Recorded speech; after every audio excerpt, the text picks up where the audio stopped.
Hello everyone आदर्श classes YouTube channel को आपण मानक स्वागत। पूर्व क्लास रे आमे अम्लीय क्षारीय हो निरपेक्ष पदार्थर अनुसंधान पाठर 1 नंबर रु 5 नंबर पर्यंत समस्त प्रश्न उत्तर आलोचना करथिले। आज आमे 5 नंबर रु 11 नंबर पर्यंत समस्त प्रश्न उत्तर आलोचना करिबा। तो वीडियो को शेष पर्यंत देखंतु।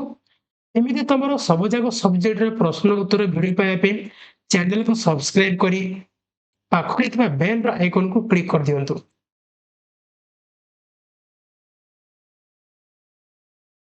एवं वीडियो को लाइक करिके निजर संग मान को सह शेयर कर दियंतु। तेबे चलंतु आज हमें 6 नंबर रो 11 12 नंबर पर्यंत समस्त प्रश्न उत्तर आलोचना करिबो। तो प्रथमे जिबा हमें 6 नंबर 6 नंबर देखो क्वेश्चन कोन देछि। अध्याय आरंभ रे थिबा वार्ता गोटे धला कागज लिखिया पे तुमे क्यों क्यों उपादान व्यवहार करिवो। तुमर स्प्रे बोतल रे एथिपे कोन रखिवो।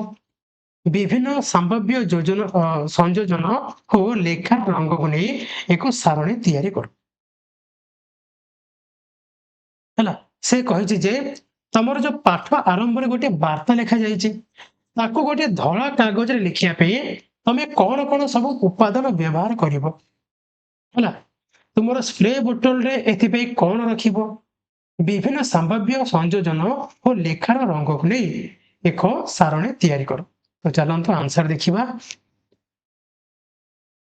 तो देखो धला कागज रे लिखिया पे हळदी पेस्ट व्यवहार करा जाय पारे और स्प्रे बोतल रे साबुन पानी रखा जिवो। हैला तेबे देखो हमर सारणी प्रस्तुत करिबा। देखो उपादान कोन कोन हळदी पेस्ट स्प्रे बोतल रे पदार्थ कोन साबुन पानी लेखार रंग कोन हबो ना नाली रंग हबो। हैला लाल लाल रंग ठीक अछि। सेमिति आ गोटे उपादान हमें कोन नै परिबा ना मंदार फूलर रस नै परिबा। हैला स्प्रे बोतल रे कोन रखिबा ना चूर्ण पानी रखिबा। तार लेखार रंग केमिति हबो सबुज हबो। पुणी गोटे उपादान कोन नै परिबा फेनोल्फथालीन नै परिबा। हैला स्प्रे बोतल रे कोन रखिबा खाଇବା सोडा द्रवण रखिबा। लेखार रंग केमिति हबो गुलापी। तेबे एई सब उपादान कोन जामे नै परिबा। ओके ठीक अछि। तापर जिबा हमें 7 नंबर अंगूर रस सहित लाल गोलाप रसरू लाल गोलाप संगुलित पदार्थ मिसा गला। हैला अंगूर रस सहित लाल गोलाप संगुलित पदार्थ मिसा गला मिश्रणटी लाल रंग भली देखा गला। जदि से मिश्रण रे खाଇବା सोडा मिसा जाए तेबे कोन हबो। तुमर उत्तरर यथार्थता प्रतिपादन कर। से कहिछि जे अंगूर रस सहित कोन जे गोलाप संगुलित गोटे पदार्थ मिसा गला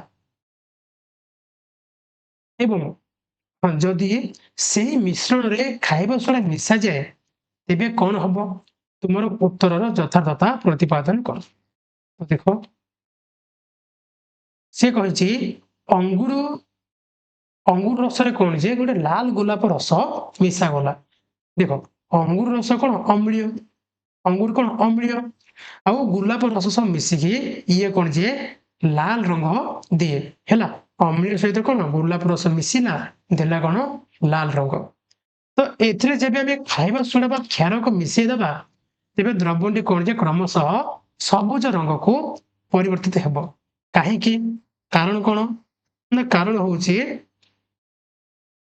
लाल गोलाप सूचक क्षारक सह मिसिले सबुज रंग धारण करे। हैला ए जो लाल गोलाप क्षारक सह मिसिले कोन जे सबुज रंग धारण करे। बुझा गला जेहेतु देखो अंगूर रस अम्लीय हैला ये गोटे सूचक मिसी कोन लाल रंग हैला ए लाल रंग जेबे हमें क्षार को मिसै दबा तेबे से कोन सबुज रंग धारण करिवो। ठीक अछि। तापर जिबा हमें नेक्स्ट क्वेश्चन को 8 नंबर क्वेश्चन कहिछि कमला रस व्यवहार करी ज्योति ता जन्मदिन रे ता आई पाखकू एक गुप्त वार्ता पठेला। वार्ताटी पढ़िबा पई ज्योतिर आई को तुमे सहायता करि परबो कि। କେଉଁ ସୂଚକ ବ୍ୟବହାର କଲେ ବାର୍ତ୍ତାଟି ସ୍ପଷ୍ଟ ପଢି ହେବ? କୋଶ୍ଚିନ୍ ଭଲସେ ବୁଝ। କମଳା ରସ ବ୍ୟବହାର କରିକି ଜ୍ୟୋତି କଣ ଯେ ତାର ଜନ୍ମଦିନରେ ତା ଆଈ ପାଖକୁ ଗୋଟିଏ ଗୁପ୍ତ ବାର୍ତ୍ତା ପଠେଇଛି। ତେବେ ସେ ବାର୍ତ୍ତାଟି ପଢିବା ପାଇଁ ଜ୍ୟୋତିର ଆଈକୁ ତମେ ସାହାଯ୍ୟ କରିପାରିବ କି? କେଉଁ ସୂଚକ ବ୍ୟବହାର କଲେ ବାର୍ତ୍ତାଟି ସ୍ପଷ୍ଟ ପଢି ହେବ? ତ ଦେଖ କେଉଁ ସୂଚକ ଆମେ ବ୍ୟବହାର କରିବା? ଦେଖ ଜ୍ୟୋତିର ଆଈକୁ ସାହାଯ୍ୟ କରିହେବ ହେଲା। କମଳା ରସ ଅମ୍ଳୀ ହୋଇଥିବାରୁ ଏହା କାଗଜରେ ଶୁଖିଗଲେ ଦେଖାଯାଏ ନାହିଁ। ବୁଝା ପଡିଲା।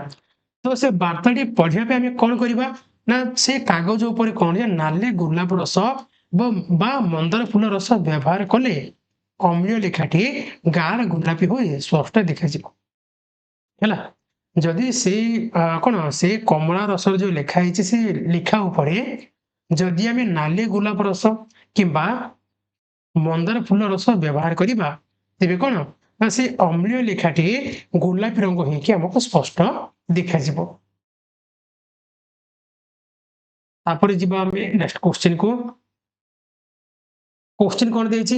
ପ୍ରାକୃତିକ ସୂଚକ କିପରି ପ୍ରସ୍ତୁତ କରାଯାଏ ଉଦାହରଣ ସହ ବର୍ଣ୍ଣନା କର। ପ୍ରାକୃତିକ ସୂଚକ କିପରି ପ୍ରସ୍ତୁତ କରାଯାଏ? ଦେଖ ପ୍ରାକୃତିକ ସୂଚକ ସାଧାରଣତଃ ଫୁଲର ପାଖୁଡା ବା ଉଦ୍ଭିଦର ଅଂଶରୁ ପ୍ରସ୍ତୁତ କରାଯାଏ।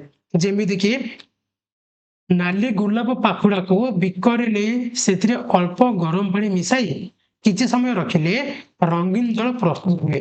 ଏହି ରଙ୍ଗୀନ ଜଳକୁ ସୂଚକ ଭାବେ ବ୍ୟବହାର କରାଯାଏ। ସେମିତି ଆଉ କଣ ହେଇପାରିବ? ତମେ ଆଉ କଣ ଲେଖିପାରିବ? ମନ୍ଦାର ଫୁଲ, ମନ୍ଦାର ଫୁଲର କଢକୁ ଗୋଟେ କାଗଜ ପଟି ଉପରେ ଘଷିଲେ ସିଏ ଗୋଟେ କଣ ଯେ ମାନେ ପ୍ରାକୃତିକ ସୂଚକ ଭଳି କାମ ଦବ। ଆଉ କଣ? ହଳଦୀ ହେଲା। ହଳଦୀକୁ ପାଣିରେ ଗୋଳେଇ ତାକୁ କଣ ଆମେ ପ୍ରାକୃତିକ ସୂଚକ ଭାବେ ବ୍ୟବହାର କରିପାରିବା। ଠିକ ଅଛି। ତାପରେ ଯିବା ଆମେ 10 ନମ୍ବର। 10 ନମ୍ବରରେ କୋଶ୍ଚିନ୍ କଣ ଦେଇଛି? ତୁମକୁ ଭିନେଗାର, ଖାଇବା ସୋଡାର ଦ୍ରବଣ ଓ ଚିନିର ଦ୍ରବଣ ଏହି ତିନୋଟି ତରଳ ପଦାର୍ଥ ଦିଆଯିବ। କେବଳ ହଳଦୀ କାଗଜ ବ୍ୟବହାର କରି ତୁମେ ସେଇ ତିନୋଟି ପଦାର୍ଥର ପ୍ରକୃତି ଚିହ୍ନଟ କରିପାରିବ କି? ଏହାର କାରଣ ବର୍ଣ୍ଣନା କର। ତ ସେ କହିଛି ତୁମକୁ ଭିନେଗାର, ଖାଇବା ସୋଡା ଆଉ ଚିନିର ଦ୍ରବଣ ଦିଆଯାଇଛି। କେବଳ ଗୋଟେ ହଳଦୀ କାଗଜ ବ୍ୟବହାର କରିକି ତୁମେ ସେଇ ତିନୋଟି ପଦାର୍ଥର ପ୍ରକୃତିକୁ ଚିହ୍ନଟ କରିପାରିବ କି? ଯଦି ହଁ ତେବେ କାହିଁକି? ଯଦି ନା ତେବେ କାହିଁକି? କାରଣ ସହ ବର୍ଣ୍ଣନା କର। ଦେଖ ଉତ୍ତର କଣ ହବ? ନା ହେଲା। କେବଳ ହଳଦୀ କାଗଜ ବ୍ୟବହାର କରି ତିନୋଟି ପଦାର୍ଥକୁ ସମ୍ପୂର୍ଣ୍ଣ ଚିହ୍ନଟ କରିହେବ ନାହିଁ। କାରଣ ହଳଦୀ କାଗଜ କେବଳ ଖାଇବା ସୋଡା ସ୍ପର୍ଶରେ ଆସିଲେ ନାଲି ହୁଏ। କିନ୍ତୁ ଖାଇବା ସୋଡା କିମ୍ବା ସାବୁନ ପାଣି, କ୍ଷାରକ ହେଲା କେବଳ କ୍ଷାରକ ସ୍ପର୍ଶରେ ଆସିଲେ କଣ ସିଏ ନାଲି ହୁଏ। କିନ୍ତୁ ଭିନିଗାର କଣ ଅମ୍ଳ, ସେ କିଛି ପରିବର୍ତ୍ତନ ହବନି। ଚିନି କଣ ଯେ ଗୋଟେ ନିରପେକ୍ଷ ଦ୍ରବଣ, ତ ସେଥିରେ ମଧ୍ୟ କଣ ହଳଦୀରେ କୌଣସି ରଙ୍ଗ ପରିବର୍ତ୍ତନ ହେବ ନାହିଁ। ତେଣୁ ଏହି ଦୁଇଟି ମଧ୍ୟରେ ପାର୍ଥକ୍ୟ ଜାଣି ହେବ ନାହିଁ। କୋଉଟା? ଭିନେଗାର ଆଉ ଚିନି ମଧ୍ୟରେ। ଠିକ ଅଛି। ଭିନେଗାର ଆଉ ଚିନି ମଧ୍ୟରେ କଣ ଯେ ଉଭୟଙ୍କର ହଳଦୀରେ କଣ ଯେ ରଙ୍ଗ କୌଣସି ପରିବର୍ତ୍ତନ ହେବ ନାହିଁ। ବୁଝା ପଡିଲା? ତେବେ ଉତ୍ତର କଣ? ନା।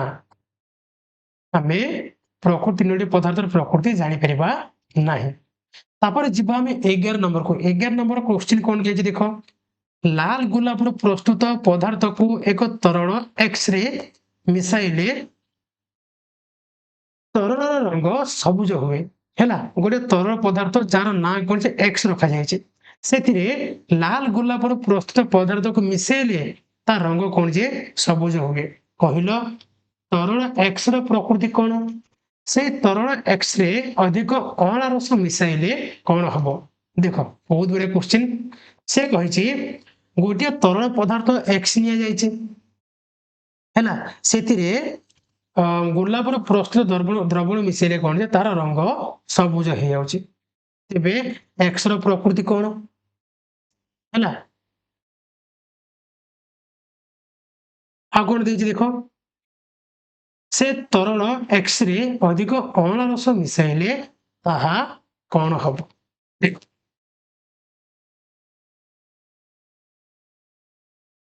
तरल एक्स रो प्रकृति कौन ना तरल एक्स रो प्रकृति एक क्षारक कहीं ना ये कौन गोलाप रस सह क्षारक मिसिले कौन सबुज हुए तेबे अम्ल रस मिसाइले कौन हम ना अम्ल रस एक अम्ल क्षारक एक्स रे अधिक अम्ल मिसाइले निरपेक्षीकरण प्रक्रिया हम है जहाँ को न्यूट्रालाइजेशन प्रक्रिया कहुए एवं शेष द्रवणटी अम्लीय हुई पुणी नाली गोलाप को नाली लाल गोलाप को सॉरी लाल गोलाप रंग को पुणी फेरी आसब ठीक अच्छे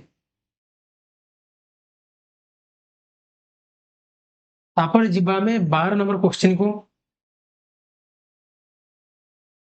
ए जो द्रवण अम्लीय अम्लीय हुई नुहे ये काटी दियो द्रवणटी निरपेक्ष होइकी पुणी गोलापी रंग को फेरी आसब है द्रवणटी निरपेक्ष हुई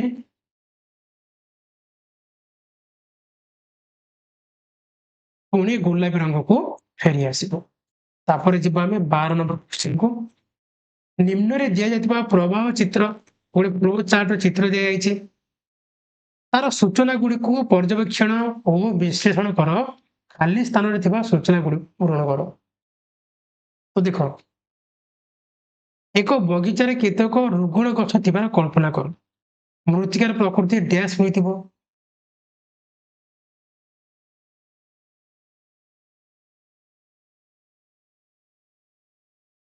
देखो गोटे बगीचार कौन जे केतक रुगुण गछ थिबार कल्पना कर मृत्तिकार प्रकृति डैश होइतिबो हैला मृत्तिकार प्रकृति परीक्षा पाई केउं सूचक व्यवहार करि परिबो अम्लीय मृत्तिका को डैश द्वारा प्रतिकार करा जाय परिबो एपरे क्षारीय मृत्तिका को डैश द्वारा प्रतिकार करा जाय परिबो तो देखो मृत्तिकार प्रकृति कौन हेतिबो अम्लीय हेतिबो हैला अम्लीय हेले अम्लीय मृत्तिका को आमे कोन अम्लीय मृत्तिका को क्षारक द्वारा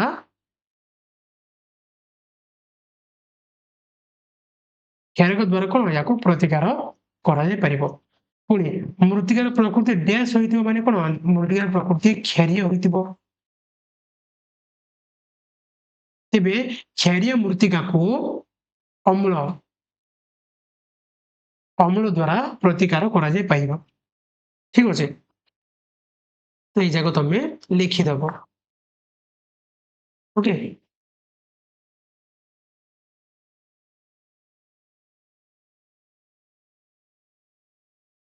तो आज आम द्वितीय अध्याय अम्लीय क्षारीय को निरपेक्ष पदार्थ अनुसंधान पाठर संपूर्ण प्रश्न उत्तर आलोचना कर सारे पूर्व क्लास आम 1 नंबर रु 5 नंबर पर्यंत प्रश्न उत्तर आलोचना करथिले जदि से भिडियोटी देखिन तेबे जल्दी जाइए देखि दियो तो आज आम संपूर्ण रूपे यही पाठर प्रश्न उत्तर आलोचना कर सारे भिडियोटी भल लगी लाइक कर दिंतु आमती अन्य विषय गुड़िकर प्रश्न उत्तर भिडियो पाइबा चैनल को सब्सक्राइब करी पाखरे थिबा बेल रो आइकन को क्लिक कर दियंतु वीडियो को लाइक करिकी निजर सांग मानक सह शेयर कर दियंतु आज पे एतिकी पुणी देखा नेक्स्ट क्लास रे धन्यवाद।